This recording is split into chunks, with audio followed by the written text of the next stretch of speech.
just gonna have that one. Hello, guys. Hello. I hope everyone can see me. Let's see. Are we live in all of our places?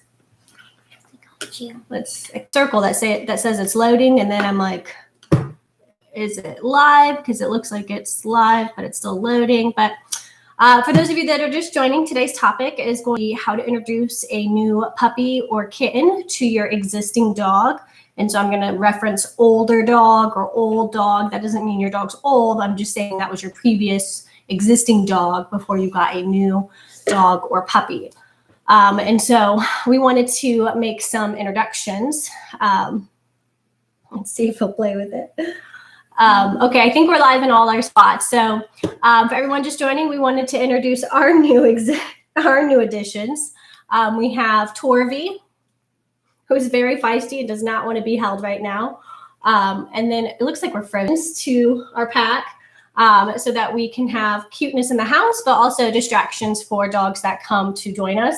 But I'll let you guys go put Torvy back because she wants to go play. Ragnar does too. Yeah. I can't. You okay?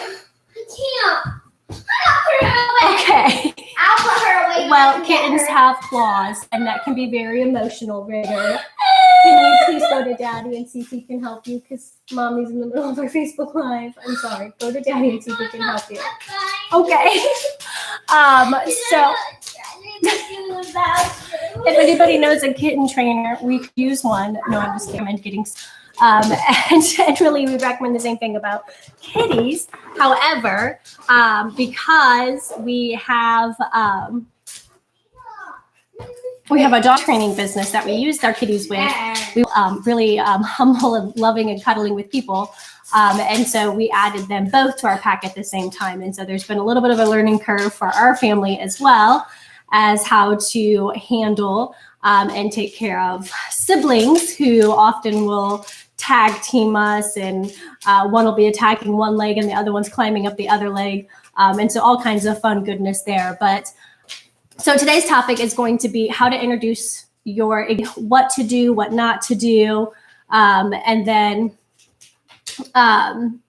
we'll just kind of go through our list. So if you have questions, and I will try to keep checking my comments, although it's a little hard with this new live streaming platform, but I will do my best to try to keep up on those comments for you and answer them throughout the video. And if not, then I can answer them next week as I redo another video or continue this one. So what to do and what not to do when introducing your older dog to a kitten or puppy. So so it depends on your existing dog and their behavior and temperament and personality, but also the new puppy or older dog or kitten or older cat.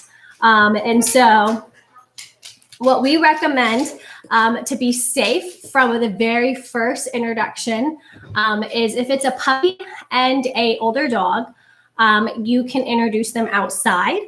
So, of course, everybody's going to be on a leash. You don't want to introduce them in your backyard, and preferably not even in your front yard if your dog spends a lot of time in the front yard. If your dog doesn't spend a whole lot of time in the front yard, then that might be a good alternative. But what we recommend is motion. Don't stand still. Keep moving, and preferably just go on a walk with them. And your new puppy might be pulling to see your older dog because friends, and your older dog might be pulling to see the new puppy because he's curious. But because we don't speak dog, we don't know if that curiosity is a good curiosity or a active tendencies in the past. You definitely don't want them to go say hi right away. So, and so what we would recommend is going for that walk and keeping them apart. So even if you have to pull them apart the whole time, just keep walking them for as long as it takes until they're both like, ugh, will I ever get to say hi to that other dog? And they're not really pulling to say hi anymore. And they're just kind of walking to walk. And they're just kind of like, yeah, I've smelt them. You know, I'm kind of over it. If you say hi, cool, whatever. That's when you want them to then be able to walk a little bit closer together, maybe sniff each other's behinds. But again, to keep that motion moving, stay closer. and maybe head back home at that point, or comfortable with this. So again, just gently walk them away. You don't want to do jerky motions. So when I say pull them away, let me be clear that I'm not talking about jerking them away, because that jerk could cause a reaction in your dog, which would have been unwarranted and unnecessary and caused specifically by you jerking them. So you're just going to gently call them away. Like if your dog's Morgan, like us, I would be like, Morgan, come here. The other dog that was stiff can relax and let their guard down. And Morgan's attention's now diverted to me, and she's already walking towards me, so I can guide her with her leash and pull her towards me. And so that's what I mean about pulling them away. So that's what we recommend at the beginning. If it is a horrendous day outside, so maybe it's storming or snowing or too cold or way too hot, or you have a new kitten, they're not known to be collar or harness trained. And so they're definitely not going to be willing to be calm and kind on your walk. And so we don't want to be calm and kind on your walk. And so we don't want to do that with them. So for the puppies that it's maybe a bad day outside, or if you have a new kitten, a nice way to be able to introduce them to make sure everybody stays safe in this process and to get a very good idea of how you're going to proceed with their introductions is to crate the new one. So if you got a new puppy or kitten, you can put them in your dog's crate, but you're going to move this crate out into the living room or somewhere you can watch them. And I just want them to be safe. And so as your dog comes into that living room, you're going to have your dog on a leash. And I want to see how they interact. Is your dog running right up to that crate growling? Is he pawing at the crate, puppy or kitten? He could hurt them. So that's going to let us know, okay, he's friendly, but he's too friendly. We need to calm him down a little bit. Or does your dog run up and sniff it and then go lay down? That's perfect. That's really what we want. When your dog says, oh, I love it. I love it. Oh, we can't play right now. Okay, I'll go lay down. That's a really great personality and can definitely progressively move this introduction pace along much faster. But if your dog does show that overexcitable play and you're like, oh, he might actually hurt the puppy or kitten accidentally, it's just something that you know, okay, we're going to be cautious about this. We're going to make sure they have very strict supervised interactions. Maybe you're going to be right there next to them. So if they do start pawing, you can grab that paw or pull that puppy back or the older dog, new puppy or kitten has that freedom to explore your dog at their own pace without being, we call it the hammer, when that hammer comes down playfully, but it's still like, it can hurt somebody. Or if your dog is having some reactivity, that's definitely the time you want to call a trainer and just make sure that as you proceed with these introductions, you can have the guidance of a skilled trainer to know the difference between a puppy who is causing your dog to growl because your puppy's antagonizing them versus a dog who's growling unnecessarily and in a bully type way that may cause your dog, what was I saying? He's just being a bully. So he's just growling to put your puppy in their place for no reason. And that's not a good thing. So having a trainer be a part of this process is the number one way to make sure everything goes smoothly. So let's say that your dog did pass the crate test. What do we do now?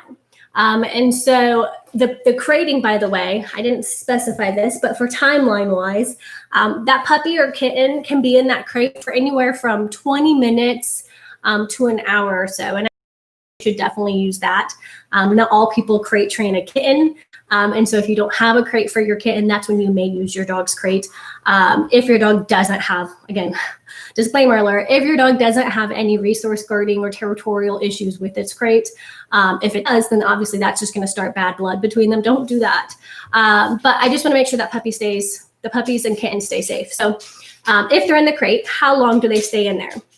Remember I mentioned we want to move forward when your older dog goes and lays down like, okay, we can't play right now, that's cool. That's when I want you to proceed to finally letting that kitten or puppy out of that crate. So that could be anywhere from 20 minutes, that could be an hour. You're gonna need to just take your dog away. And if your dog's hounding that crate that long, not good. Your dog definitely needs to be taught to calm down because they're going to tire that puppy out, really stress that puppy or kitten out, and your dog's probably got some anxiety issues that need to be worked through, which is why they can't settle down. But I want to just make sure that everyone's calm. And sometimes it's because the puppy in the crate is still like, hello, I'm over here, I'm a puppy, barking, not pawing and screaming at their crate, not whining. But as soon as they're silent for anywhere from 2 seconds to 30 seconds, like that's when we're going to let them out of the crate. So for a kitten, you just have to open the door. They'll come out at their own pace. And again, your older dog's on a leash, and that leash should be in your hand for this introduction process. But they get to come out, the kittens get to come out at their own pace. So cats are not usually, they can be, but they're not usually your kitten a while to come out, even though the door is wide open. And so again, be patient. Don't force the kitty out. Don't pry them out. Don't go grab them out. And I promise you, while it may seem painful, respect and understanding in the house for letting them go at their own pace. And we'll talk about our introduction process at the end and how it worked for us.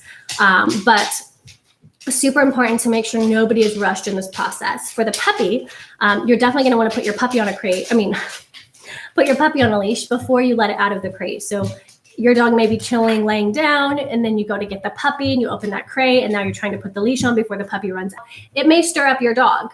Again, the benefit of having your dog on a leash is somebody else will be holding your dog back. So that puppy goes straight outside, go potty, because they're going to need to go. If it's been especially, 30 minutes to an hour. And then when they come back in, again, holding them maybe apart in the living room for 5 or 10 minutes to make sure your dog will settle. And then maybe, again, motion is super important, walking them through the house together until, again, they don't show as much interest. And when they are showing less and less interest, that's great. That's when you can start to let them sniff each other's behinds. Try not to let the puppy and dog meet face to face because that is a more confrontational introduction, and your older dog might feel obligated to growl or snap at your puppy just because of the rudeness of the introduction. But try to let them come sideways or from behind to sniff each other's behinds. I know I keep saying that, that's super important for dogs. For cats, your kitten's going to probably not approach your dog for several days, and that's okay. Again, do not rush this process.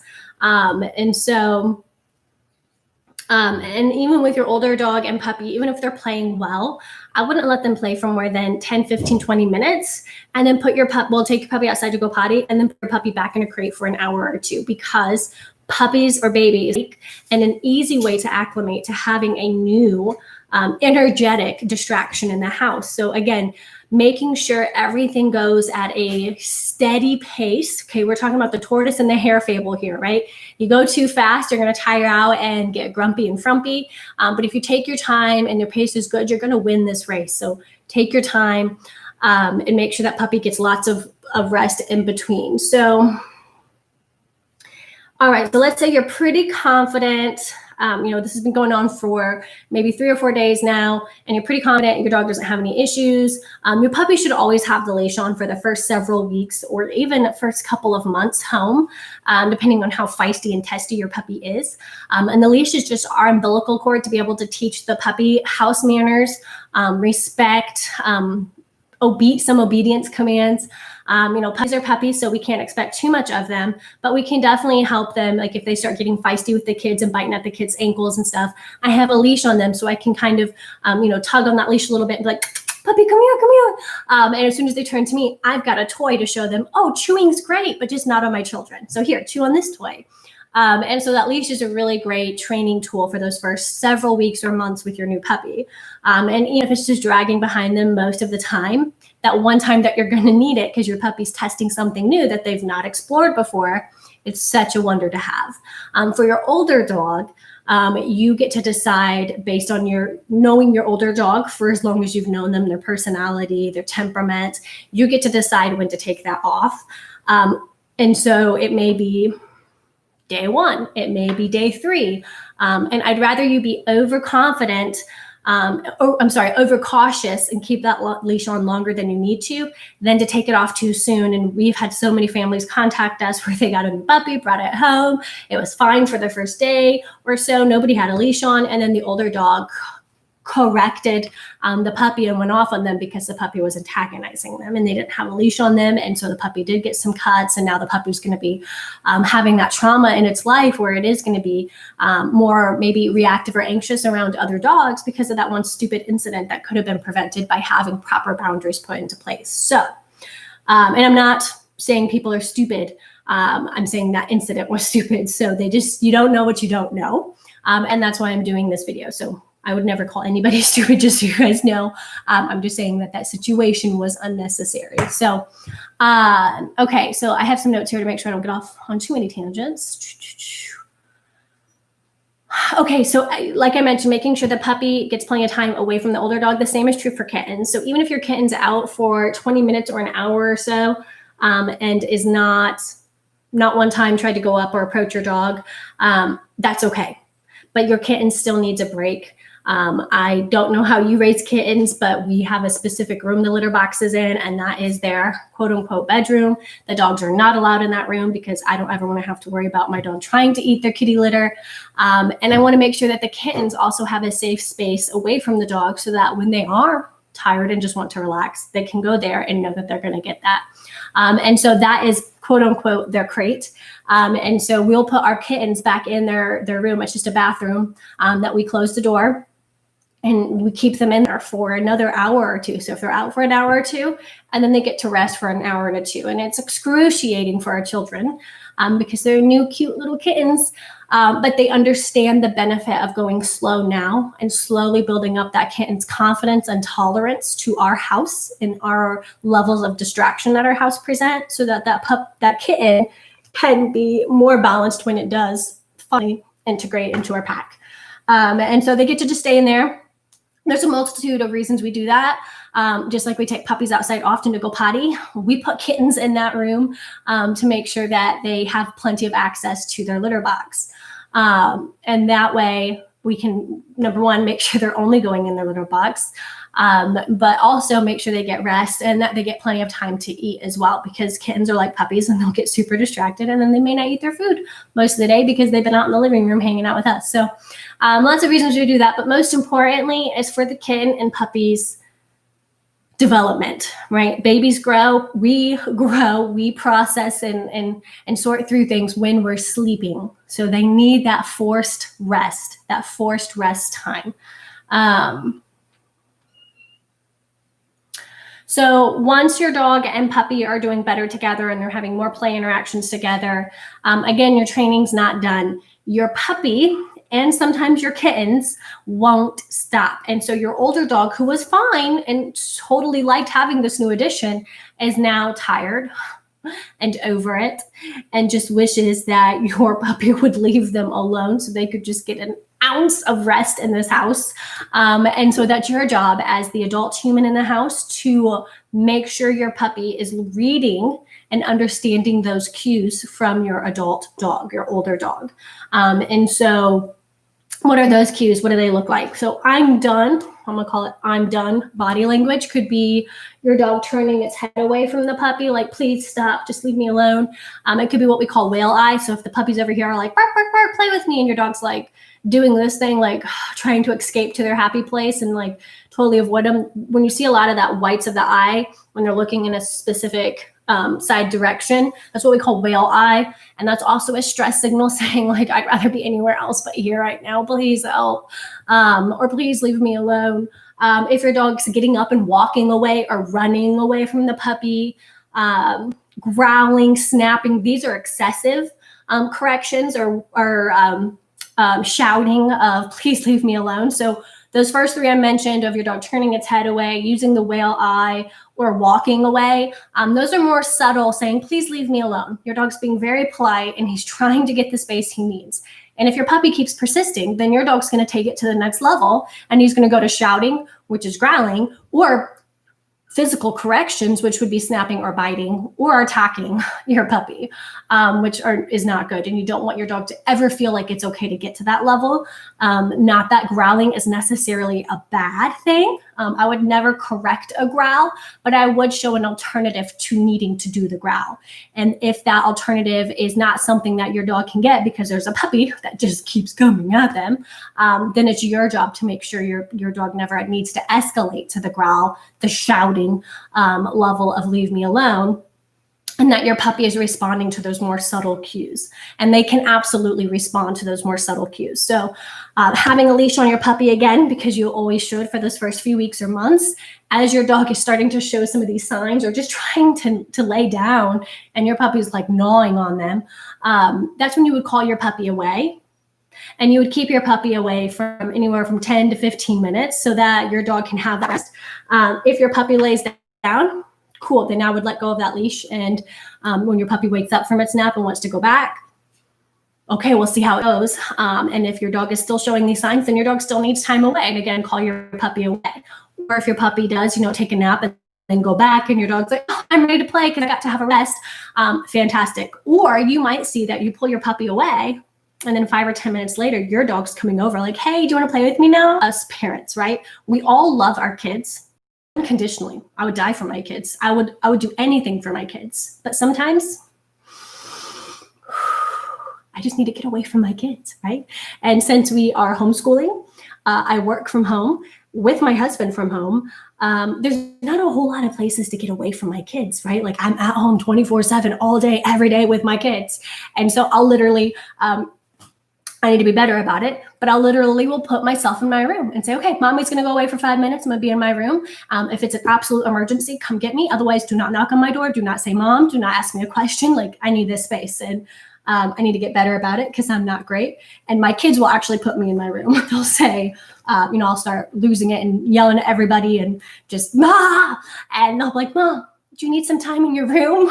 And so that is them recognizing that mom's stress level is off the charts right now. And I need to decompress and get back down to baseline reality so that I can be a better mom. The same is true for your dogs in the house. Your older dogs in the house are going to need this break. And it is your job to teach them how to get. And so that's some of that undone body language. For kittens, again, they're not as easy to keep on a leash. And so for them, if they're pouncing, literally our last kitten Ghost would like flip off of our dog's head and would just randomly attack them while they were sleeping and just super spunky and feisty, which is exactly what we wanted from her. But when she would get to that level of craziness, we would just pick her up and put her back in her room for her to calm down. And that way our older dog could get some time to calm down. And as she got older, the kitten, she started to do less and less of this behavior because the outcome was never what she expected. She was doing this to try to engage with play and like wake them up and be like, get me, get me, get me. But because her alternative to that action was being put in the bathroom, it never had that fun result she was looking for. And so it just started to dissipate on its own. And so you can also put your puppy in its crate, take him outside to go potty, and then put him in their crate for a little bit of rest. There's lots of alternatives to do this, but just make sure you give that older dog that time to rest and be away from your puppy and kitten as well, because they are adjusting to this big life change just as much as your puppy or new kitten is adjusting to this big life change of being in your home. So how did we introduce Morgan to our kittens? So Morgan is a 10-and-a-half-year-old Neapolitan Mastiff. She's been through the training game a long time, her whole life. And she is one of the few dogs. I've had lots of dogs, and I didn't always trust all of them to meet another dog off leash. So even my own personal dogs, when we do dog introductions, I would have them on a leash just to be safe. Nothing ever went wrong, but I'd rather have that leash on. And I think it was kind of an umbilical cord for our dogs to be more confident to know that mom and dad's got their back. We're here with them, so it's going to be fine. Morgan, because she's a Neapolitan Mastiff, she doesn't move much. So it's very easy to introduce her to a new dog or kitten because she'll just plop on the ground and then we can let that puppy or kitten go. And then she'll do what we like. She's just laying on her side and then she'll just kind of like kick her legs on her side. That's how she plays. And if she gets really excited, she will get up and she'll do the hammer play that dogs do, which it's not a bad type of play, but with a little tiny kitten, you saw how little those kittens were, she could hurt them. And so Morgan is very responsive to us verbally. She's, like I said, she's been trained for many, many, many, many, many years, her whole life since she was a 3-month-old puppy and we brought her home. And so we actually did not have her on a leash. But like I said, that's unique. We've had other dogs that we, in the past, up until their 12th or 13th year when they've passed, we've had them on a leash to introduce them to new kittens or dogs. And so for Morgan, we did not. And so we had Morgan in a down command well, I think actually we started with our place command because when we let the kittens out of their box, Torvy, the black one, jumped right out of the box, ran right up to Morgan, and then Morgan moved, and Torvy was like, abort, and ran away. And so we put Morgan on a place so that she could just be still and let the kittens come up to her. And the orange kitten Ragnar, he didn't actually come up to Morgan until the second day that he was here. We got them, just for reference, we got them last Friday. So we've had them almost a week tomorrow. And so the orange kitty Ragnar didn't come up and try to meet Morgan until that second day. But that first day, when we went into the living room area, again, we put Morgan in a place command in the living room, and we kept the kittens in there. So we kind of barricaded the little entryway that first day, just to make sure that they wouldn't get under something that we could not get them out of because they're so tiny. But we just did that so that we could, again, test how this interaction went. Did they do good? Were they terrified of Morgan? Was Morgan nervous around them? Morgan's not nervous around anything or anyone, FYI. We knew this, so it wasn't really a concern for us. It was more for the kitties.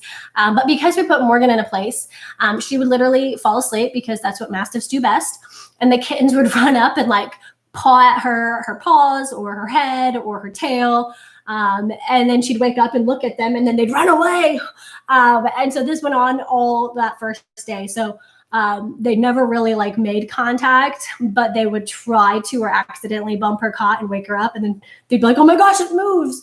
But we never forced them to meet her. We never called Morgan over to them. We made sure we kept that distance. The second day, we didn't have the barricade up in the living room. That was just for that first hour of introductions, and then we put them in their litter box room.